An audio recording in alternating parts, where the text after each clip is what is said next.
Hey y'all, iRick Sky here, and within this video I want to answer the question, how big is the Tudor Chrono? Now, for comparison's sake, I've got the Tudor Black Bay 58. Now, if you're like me, and when you first started looking at Tudor, when Tudors came out before the Black Bay 58, just the original Black Bay, especially if you had worn a Submariner, you probably found that the case height was significantly taller. So here's the Black Bay 58. This is a 39mm timepiece. So you can see the case height on this is very acceptable. I will go as far as to say this Black Bay 58 has some of the best proportions I've found in a dive watch. It just fits really nicely on one's wrist. Now, with taking that into account, when you look at the 41mm Tudor Chrono, you've probably been kind of scared away. You've probably thought that, oh man, it's 41 mil, it's going to be tall and it's going to be a chunky monkey like the original Black Bay line. And actually, I was surprised. So when you hold these side by side here, the Black Bay 58 obviously in my left hand and the Tudor Chrono in the right hand, you can see the case height is a little bit greater, but it's not radically greater. So if you're looking for something that's, it's not a deterrent. I was afraid it might be, sight unseen with the Tudor Chrono.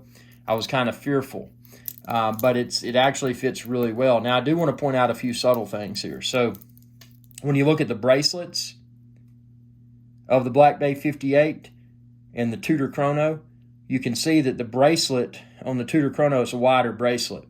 So the fact that the bracelet is wider, just the overall wrist presence of this piece is great.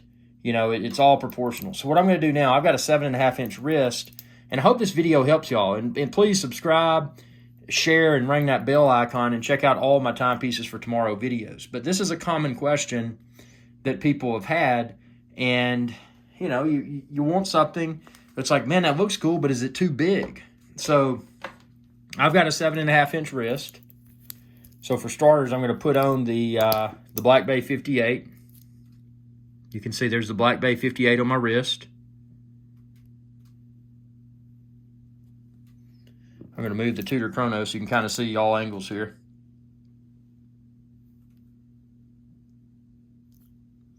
I like my bracelet a little bit tight. I just like to have a pinky wiggle room in there. So there's that. The Black Bay 58 and 39 mil.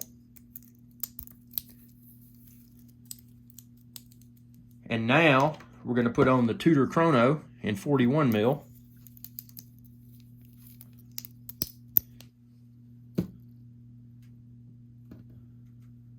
So, a little bit taller on the wrist, but the way that they've designed this, again, the bracelet is wider.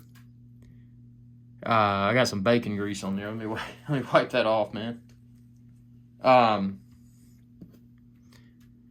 It just looks cool. And I wouldn't, now if they release a Black Bay 58 Chrono, that would kind of be cool, but I think for the Chrono, personal preference, I like a larger piece. So this in 41 mil is, it's not too tall. It's not too big. It feels very comfortable. I'm very, very satisfied with the Tudor Chrono 41mm. But again, with that being said, I still like the Black Bay 58 in 39 mil. But again, it's not. This right here may be a good shot for you. Let's see. See if it'll focus there. So it's not. There we go. It's not like the significantly larger or significantly taller case height like one might expect. But again, everything's proportional because, as I mentioned, the bracelet, let's see if I can manage to kind of scoot these side by side here. You can see the bracelet on the Black Bay 58 is not as wide. So everything's proportional. So, you want something smaller on your wrist that's still a good size in my opinion. 39 mil Tudor Black Bay 58 is hard to beat. You want something with a Chrono but you don't want the moon watch that everybody has or the Daytona that lucky people have. You know, the Tudor Chrono is hard to beat. And I personally, we're going to subscribe and check out my other videos where I go more in depth in regards to the Tudor Chrono, but I'm going to talk about the Panda versus the reverse Panda. I've got the reverse Panda Tudor Chrono, and why I think it's better. But yeah, this is a size comparison. I wish that I had, well, actually I don't wish that I had because I didn't like it.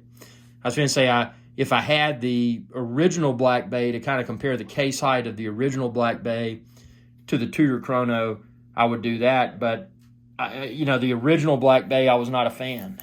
I was not a fan of it because I felt the case height for the type of watch that it was too much. Also, the Tudor GMT, you know, I feel that it's too big for what it is. I mean, it's, you know, the Tudor Pepsi.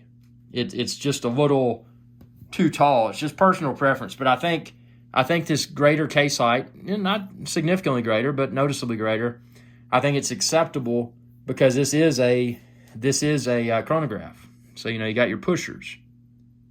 So I think everything's proportional. I think it looks good. I don't think that I would want this in a smaller size. Originally, I thought I was going to. I was like, man, you know, I'm going to wait till they release a Black Bay 58 Chrono.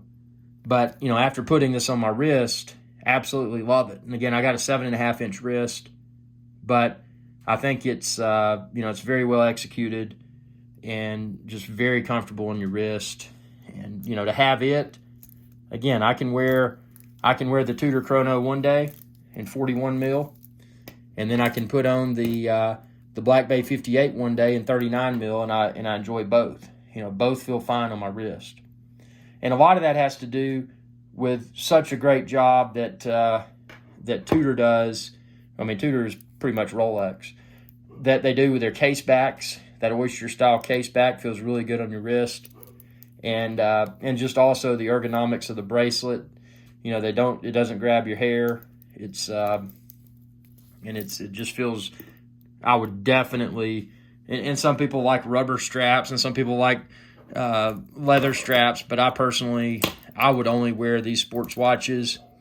Personal preference, I would only wear them on the stainless steel bracelets. So, you know, these bracelets are very well executed.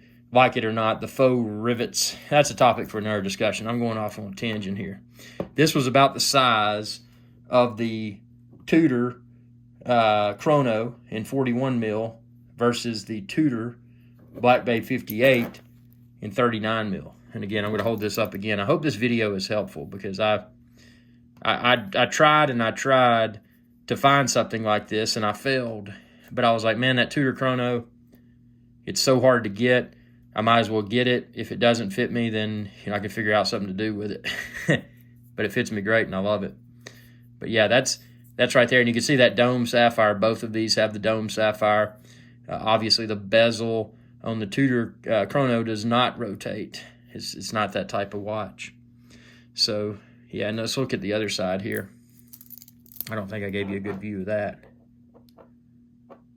See, the crown on the Tudor Chrono is a little bit bigger, but it's really not. Again, everything is proportional. So, you know, it's not like, I mean, if you put that crown on the Black Bay 58, it would look silly. But again, it's because it's proportional. You know, this is what it's all about, you know, having everything well executed and proportional. And not just proportional, but, you know, the overall symmetry of the Tudor Chrono is great. And I love how they got the date, but it doesn't have the date cyclops. So they've done a really good job, really comfortable. If you do have a smaller wrist, it may wear a little bit larger. But, you know, for me with a 7.5-inch wrist, I think it's just, well, I don't think it is. I know it's just a perfect fit. And again, completely different experience than the Tudor Black Bay 58, which is also awesome. So I hope this video helped. Be sure to subscribe, ring that bell icon when you do, and that'll notify you whenever I post another video. Thanks for your viewership, and y'all have a good day. Hey y'all, Captain Irix Guy here. I hope y'all enjoyed this video. If you did, please be sure to subscribe. It's youtube.com/Irix Guy. And ring that bell icon when you do to be notified whenever I post another video. Thanks for your viewership, and y'all have a good day.